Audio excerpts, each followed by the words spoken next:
নমস্কাৰ ছাৰ মোৰ বিচিত্ৰ চৌধুৰী মই চিভিল ইঞ্জিনিয়াৰিং আছোঁ ইঞ্জিনিয়াৰ আমি একচুৱেলি কোনো প্লেনিং নোহোৱাকৈ ইঞ্জিনিয়াৰ হৈছিলোঁ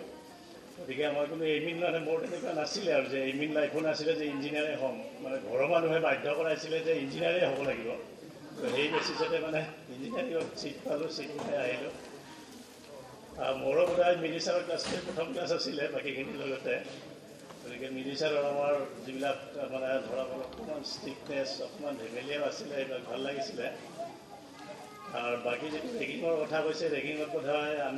আমি ভাল হৈছোঁ আৰু মই বোধহয় প্ৰটেষ্ট কৰিছিলোঁ প্ৰটেষ্ট কৰাবিলাক অৰ্থত মৰিয়ে আছিলোঁ নেকি মানে ষ্টেজত আহি মুক্তভাৱে কথা কোৱা মই মৰিয়ে আছিলোঁ গোটেই ষ্টুডেণ্ট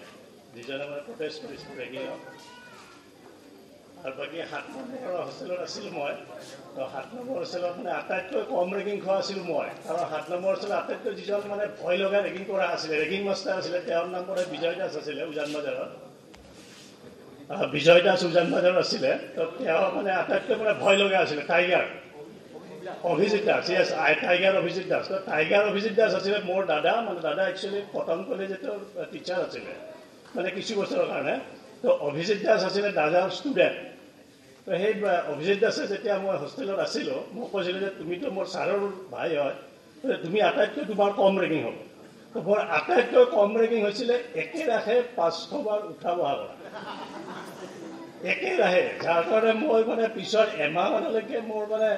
যিকোনো এক্টিভিটি যেনে বৰ কষ্ট হৈছিলে গতিকে বাকী যিখিনিৰ মানে মোতকৈ বেছি হৈছিলে তেওঁলোকৰ অৱস্থা কি হৈছিলে নতুনকৈ দুদিনমানৰ কাৰণে হৈছে আৰু বাকী কলেজত আমি ফূৰ্তি ফাৰ্তা কৰিয়ে কটালোঁ সিমান চিৰিয়াছ ষ্টুডেণ্ট নাছিলোঁ ইমান চিৰিয়াছলি পঢ়া শুনা নহ'ল একচুৱেলি এতিয়া ভাবিলে বেয়া লাগে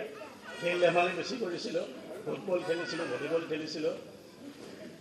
আৰু ইভেন মানে কেতিয়াবা এনেকুৱা হৈছিলে আমাৰ ব্ৰহ্মচাৰৰ ক্লাছ নকৰাৰ কাৰণে এবাৰ খুব বেয়া হৈছিলে মানে 75% কম এটেণ্ডেঞ্চ হৈছিলে মানে ব্ৰহ্মচাৰত খুব ভয় লাগে ব্ৰহ্মচাৰৰ ক্লাছ কৰা মানে আমাৰ এটা বৰ ডাঙৰ হেৰি হৈছিলে কাৰণ আমি আছিলোঁ চিভিলৰ তেখেতৰ ইলেক্ট্ৰিকেল কথাখিনি বুজিও নাপাওঁ তো ব্ৰহ্মচাৰে যেতিয়া মানে এনেকুৱা কৰি দিছিলে যে আমি গাৰ্জেন মাতিব লাগিব গাৰ্জেন মাতিলেহে আমাক মানে পৰীক্ষা দিব মানে হেৰি কৰিব পাৰোঁ আমি তাৰপৰা গাৰ্জেন আল্টিমেটলি মাতি আনিলোঁ অৰূপ বিশ্বাস ছাৰ মোৰ লোকেল গাৰ্জেন আছিল যদিও তেওঁ মানে মেনেজ কৰিব নোৱাৰিলে তো দাদা আহিলে দাদাক কৈছে ই বদমাছে হোষ্টেলত ভলীবল খেলি থাকে তাক মই সদায় দেখোঁ নহয় মই ইপিনেদি গ'লে সি ভলীবল খেলি থাকে সি ক্লাছ নকৰে চ' তেনেকুৱাই কৈ আমি মানে আল্টিমেটলি পাছ কৰি গ'লোঁ এতিয়া মই হেৰি কৰি আছোঁ যোৰহাটত কাম কৰোঁ ৰডিক কনচালটেণ্ট প্ৰাইভেট লিমিটেড এইটো এটা কনচালটেঞ্চি অৰ্গেনাইজেশ্যন নেশ্যনেল হাইৱে আৰু ষ্টেট হাইৱে হেৰিবিলাক কৰে মানে থাৰ্ড পাৰ্টি ছুপাৰভিজন তো তাত মই আছোঁ এজ এ চিনিয়ৰ মেনেজাৰ তো মোৰ সেইটোৱে নমস্কাৰ বিচিত্ৰ অকণমান ৰবা আপোনাৰ নিকনেমটো মোৰ মনত আছে এতিয়াও আপুনি নিজেই ক'বনে আমি ক'ম কৈ দিয়া মই অলপ ক'বলৈ লাজ পাইছোঁ ঠিক আছে বাৰু আমি ক'ম অলপ পিছত আৰু এটা প্ৰশ্ন আছে আপুনি এইখন দীঘলীপুখুৰী পাৰলৈকে চিফ্ট কৰিব খুজিছিল এতিয়াও তেনেকুৱা ভাৱ আহে নেকি মনলৈকে